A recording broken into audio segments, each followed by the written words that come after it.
When life gives you lemons, make lemon bars. Now, I'm a chocolate girl at heart and typically would choose chocolate over lemon any day of the week.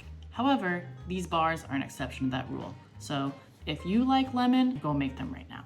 To make the shortbread crust, we're going to start off with 1 cup of melted unsalted butter, a half cup of granulated sugar, 2 teaspoons of pure vanilla extract, and a half teaspoon of salt. We're going to mix all of this together until it is combined and then add 2 cups and 2 tablespoons of all-purpose flour. Again, we're going to mix this until it is all combined. And it can be a little thick, so don't be scared to get a little messy and finish bringing the dough together with your hands. We're going to pour this out into a glass pan prepared with parchment paper and then press everything out into the edges until you have a nice thin layer. We're then going to pop this into the oven for 20 minutes or until the edges are lightly brown.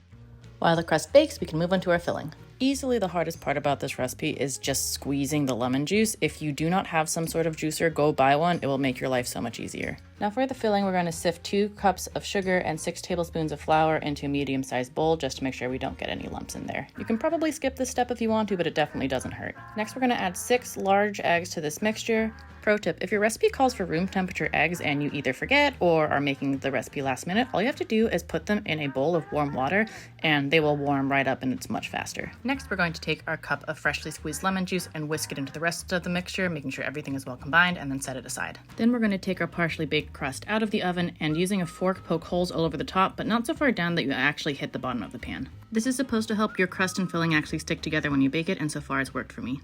We're going to pour the filling over the crust and then bake for about 25 minutes, again at 325 degrees Fahrenheit. The bars are done when the center is set and no longer jiggles. You can check this by giving the pan a tap with your oven mitt when you pull them out of the oven. We'll let them cool at room temperature for about 2 hours and then chill in the fridge for about 2 hours or overnight like I did here. Once these have cooled and set, we'll use the parchment paper to pull them out of the pan and then cut them into your desired amount of pieces.